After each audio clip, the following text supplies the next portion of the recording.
사업 내용을 경제 정상화인 기재부의 사실상 문제 다고 보셨죠.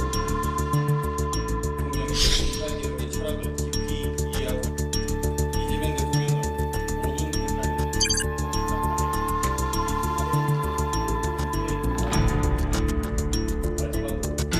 이재명 대통령의 검찰개혁의 철학을 깊이 이해하고 있는 인사입니다.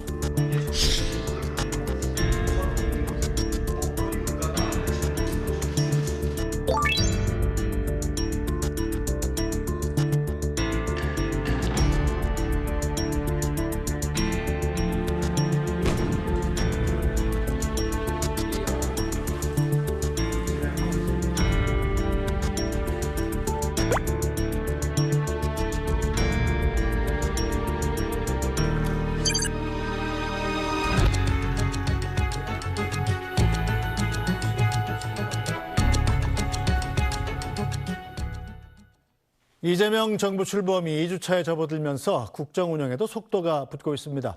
어제 1차 대통령실 인선을 마무리했는데 야당에선 일부 인사를 두고 우려의 목소리도 내고 있죠. 또 각종 쟁점이 되는 법안을 두고도 여당과 야당이 충돌하고 있습니다. 여야가 슬기롭게 협치하는 방법은 없을지 정치 구단 박지원 의원 모시고 이야기 들어보겠습니다. 박 의원님 어서 오세요. 네, 감사합니다. 네, 어제 보니까 SNS에 입술을 조심하겠다, 목사님이 이렇게 말씀하셨다고 그러면서 방송 활동 자제하시겠다고 하시더니 오늘 보니까 오늘도 하루 종일 방송 있으시던데요? 네, 오늘 5번이나 했습니다. 제가 예. 윤석열 대통령한테 국정원장 해임당하고 네. 만 3년이 6월 10일까지 되는데 네.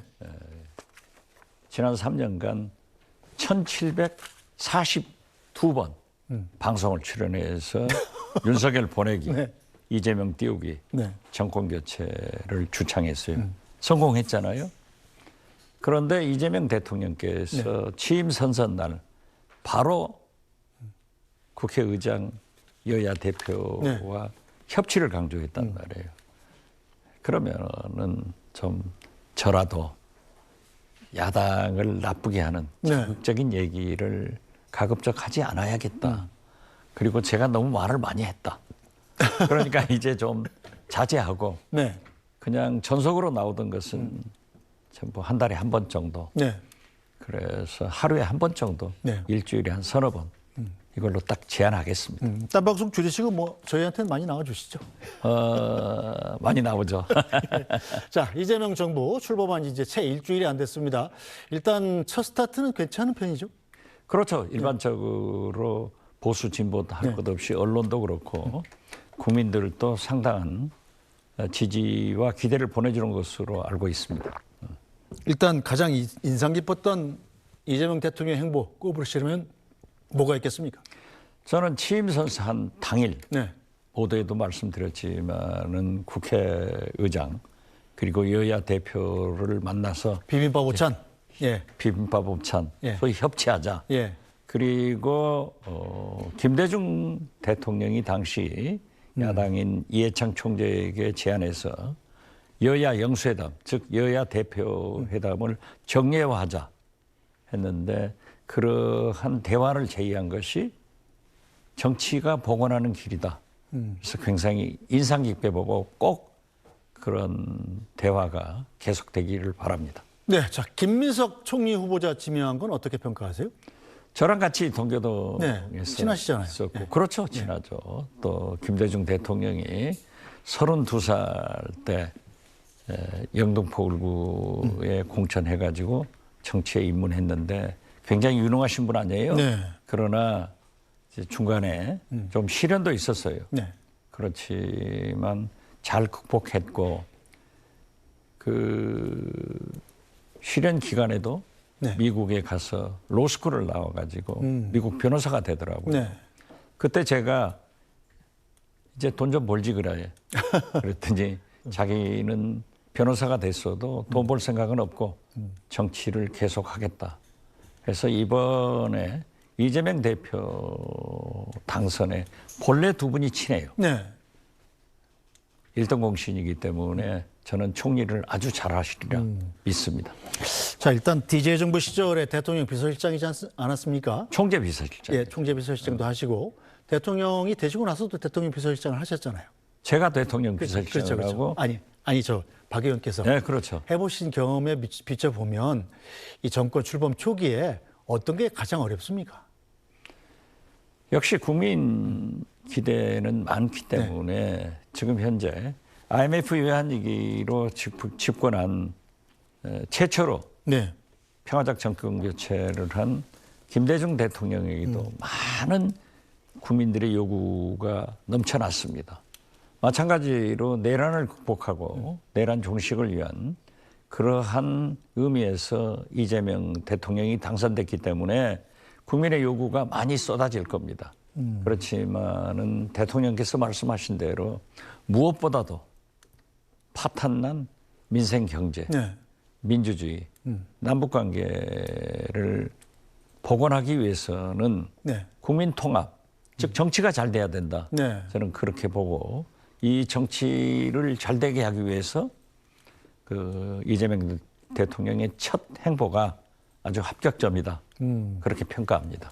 일단 이 청와대 인사를 보면 위성락 안보실장 그리고 이종석 전 장관을 이제 국정원장으로 지명하지 않았습니까? 네네. 두 분이 한 분은 동맹파, 한 분은 뭐 자주파로 분류돼서 정반대의 인물 아니냐 뭐 이런 평가도 있었는데 이건 어떻게 보세요? 과거 노무현 정부 때도 두 분이 네. 한번 충돌이 있었다고 그래요. 그런데 저는 이재명 대통령이 제가 후보 때나 쭉 접촉을 해보면 심지어 조셉 윤 주한 미국 대사 대리도 그렇게 평가하던데 아주 친미주의자예요. 네.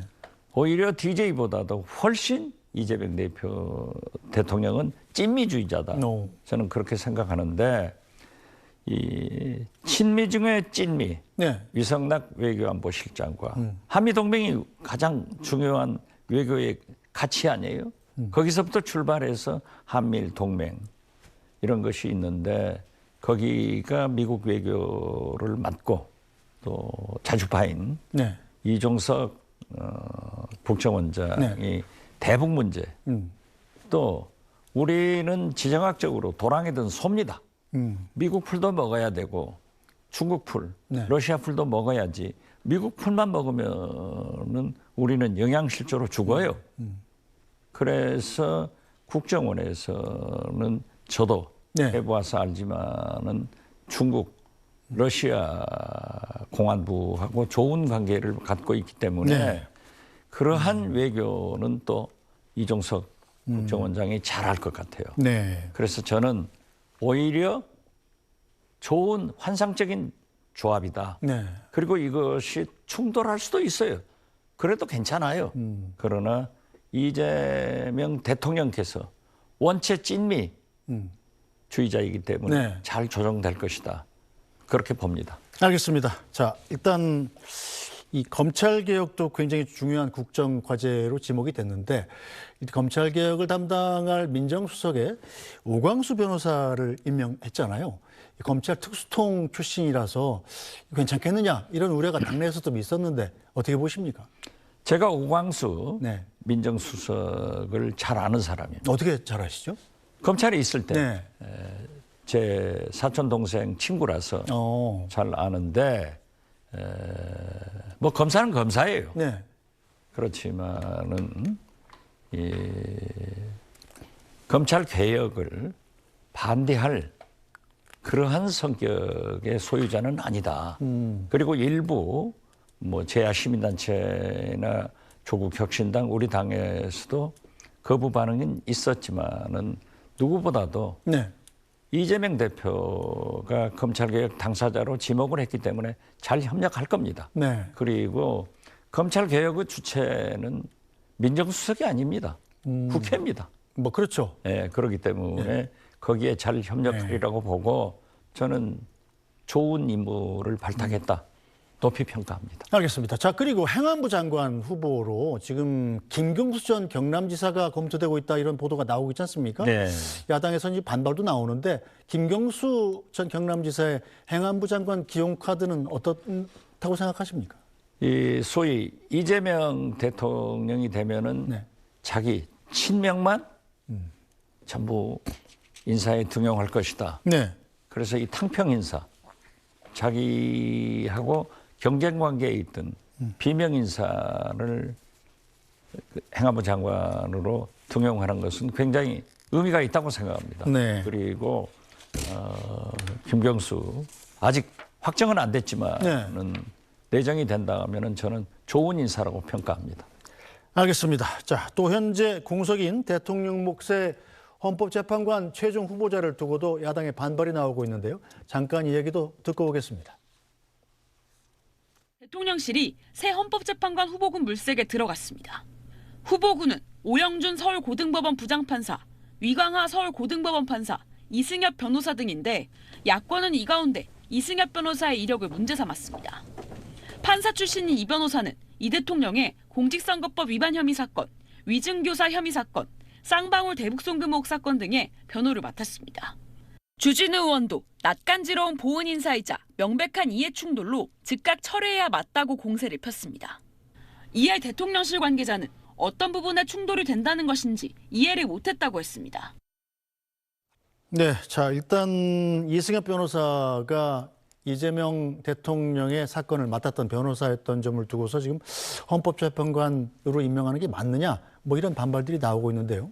물론 야당으로서는 이해 충돌 이러한 문제 제기를 하던데 이재명 대통령 변호인 했다고 헌법재판관 하지 말라 하는 것은 조금 문제가 있는 것 같아요. 과거 한덕수 총리 권한대행이 이완규 법제처장을 임명해가지고 조도법사위에서 아주 반대를 했어요. 그분은 왜 그러냐? 내란의 주동 세력 아니에요. 그리고 내란 조사를 받고 있는 사람인데 어떻게 내란을 심판할 그런 헌법재판관의 이런 분이 되느냐 하는 거였는데 저는 도덕성이나 여러 가지 검증을 해서 하자가 없다고 하면은 못할 이유가 없다 이렇게 봅니다. 알겠습니다. 자, 오늘 이재명 대통령의 선거법 위반 파기환송심 재판부가 공판기일을 아예 추후 지정으로 연기를 해버렸습니다. 즉 이 얘기는 헌법 84조에 규정된 대통령은 내란 외환의 죄를 제외하고는 민형사상 소출을 받지 아니하, 형사상 소출을 받지 아니한다. 이 조항이 이 현재 진행되고 있는 재판에도 해당된다. 이렇게 해석을 해서 이 대통령의 재임 기간 동안에 재판을 하지 않겠다는 뜻이거든요. 이건 어떻게 보고 계십니까? 저는 사법부가 아주 참 잘한 결정이다. 그래서 제 페이스북에도 참 잘한 결정, 헌법 84조의 정신을 살린 거다. 이렇게 얘기를 하면서 미국 트럼프 대통령의 경우 대통령이 당선하니까 미국 검찰은 기소 자체를 취소해버렸어요. 원인을 없애버렸단 말이에요. 그래서 저는 오히려 우리 검찰도 현직 대통령의 즉 헌법 84조를 잘 해석해서 기소 자체를 취소하는 것이 옳다. 이렇게 얘기를 했는데 잘 됐다고 생각합니다. 다른 재판부도 연달아서 아마 이 재판 연기하는 결정을 내릴 거라고 보시는 거죠? 당연하죠. 왜냐하면은 그러한 문제가 하나가 정리되면은 사법부는 판례가 있기 때문에 하는 거고 저는 당연히 이 검찰에서도 미국처럼 기소를 전면 취소하는 것이 가장 바람직하다 이렇게 생각하고 아마 국회에서 이러한 법 문제도 어떻게 될 것이냐 하는 의문을 갖는데요. 상관없이 국회에서는 앞으로 현역 대통령이 내란 외의 소추는 무효가 될 수 있도록 법 개정도 완전히 해주는 것이 법과 제도적 정비에 좋은 일이다. 그렇게 평가합니다. 뭐 국회에서 형사소송법 개정안을까지 처리할 필요는 없지 않을까요? 이 정도 사법부에서 알아서 그냥 중단하는데. 아니죠. 그러나 나중에 또 어떤 시비가 있을 수도 있어요. 그렇기 때문에 어떠한 경우에도 이번 문제가 됐다고 하면은 법적으로 제도적으로 완전히 정리해 놓는 것이 좋다. 그래서 저는 우리 국회에서 통과되기를 바랍니다. 알겠습니다. 자, 대법관을 30명으로 증원하는 이른바 법원 조직법 개정안도 지금 여당이 추진하고 있는 것 아니겠습니까? 저도 법사위에서 제가 맨 먼저 30명 증원안을 얘기했고 공동 발의자입니다. 그렇지만은 12월 4일 네. 취임식하고 왜 오늘 하필이면 이 법을 통과시켜야 되느냐. 네. 이걸 제가 MBC 뉴스 외전에 나가서 강하게 반대를 했어요. 그리고 대통령실에서도 이건 고려를 하자 했는데 다행히 대통령께서 이제 속도 정리를 조절을 해주셨잖아요. 네. 그래가지고 저도 민주당 강성 지지자들로부터 엄청난 문자 폭탄과 소위 전화 테러 네. 당했습니다. 그렇지만은 저는 필요하면은 사법 개혁도 검찰 개혁도 네. 변호사 개혁도 반드시 해야 하기 때문에 검토해 볼 만하다 이렇게 생각하지만은 그날 네. 통과를 안 시킨 것은 대통령의 좋은 결단이었다 이렇게 평가합니다. 일단 언제고 하시긴 하실 건가요? 글쎄요, 그건 좀 두고 두고 보죠. 봐야겠습니다. 예, 알겠습니다. 자, 의원님 이제 국회 법사위원이시잖아요. 지금 국민의힘이 이제 야당이 됐으니까 법사위원장을 야당이 해야 되는 것 아니냐 이렇게 주장을 하고 있습니다. 어떻게 보십니까? 제가 그런 얘기를 하지 않으려고 이제 대통령께서도 협치를 하고 야당을 좀 보듬어 줘야 되는데 제가 일선에 나서서 그런 것을 공격하고 하면은 시비가 난단 말이에요. 그리고 우리의 목표인 정권 교체가 이재명 대통령이 당선됐으니까 방송 출연을 좀 자제하겠다라고 했는데요. 국회 개원 협상은 이미 1년 전에 해서 지금 개원이 되고 있습니다. 그래서 일단 이 국회에서 이 3대 특검법이 통과가 되지 않았습니까? 그렇습니다. 내일 국무회에서 통과가 돼서 공표가 될 텐데 자, 특검이 그럼 언제쯤 시작될지 궁금해지는데요. 저는 신속하게 법 테두리 내에서 특검을 구성해가지고 환부를 완전히 도려내는 그러한 3대 특검이 이루어지기를 바라고 이채 양명주 이재명 대통령께서도 말씀하셨잖아요. 이러한 것도 연내로 잘 정리되기를 바랍니다.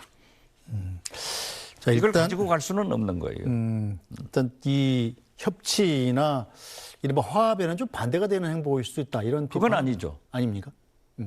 화합을 위해서도 협치를 위해서도 잘못된 것은 시대적 개혁을 해 나가야 됩니다. 아니 내란을 어떻게 그대로 둡니까? 이건 용서할 수가 없는 거예요. 그렇기 때문에 저는 신속하게 환부를 도려내고 또 통합은 통합이고 개혁은 개혁이다 이렇게 생각합니다. 알겠습니다. 자, 마지막으로 이제 이재명 대통령이 이제 G7 정상회의에 참석하기 위해서 이제 출국을 하지 않습니까? 대통령이 되고 나서 가장 빠른 시간 안에 지금 정상회의에 나서는 건데 이재명 대통령이 주의할 점 하나만 짚어주시죠. 글쎄요. 김대중 대통령이 취임 후 아셈 영국에 참석함으로써 우리나라 다자 외교가 처음으로 시작됐는데요.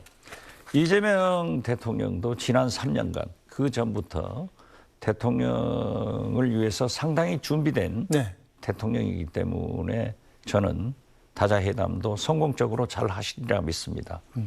사실 김대중 대통령 때는 IMF 외환 위기로 국제 지도자들이 민주주의, 인권을 위해서 아세아에서 대한민국에서 최초로 정권 교체를 이룩한 김대중 대통령인데 경제 문제로 실패하면 안 된다 해서 굉장히 많은 협력을 해줘가지고 우리나라 IMF 외환 위기가 극복됐어요. 이번에 G7 캐나다를 가시더라도 우리나라 국민이 군사 쿠데타를 국민의 힘으로 국회의원들을 담장 넘에서 들여보내가지고 무효화시켰잖아요. 그리고 이 수습 과정을 보고 우리나라 민주주의에 대해서 높이 평가합니다. 그러니까 세계 각국의 정상들이 이재명 대통령에 대한 그러한 민주주의 승리에 대해서 많은 도움을 주리라고 봤고 그러한 것을 잘 활용해서 외교를 잘 하시리라고 믿습니다. 알겠습니다. 자, 오늘 말씀 여기까지 듣죠. 박지원 민주당 의원이었습니다. 말씀 잘 들었습니다. 네, 감사합니다. 네, 뉴스브리핑은 잠시 뒤에 돌아오겠습니다.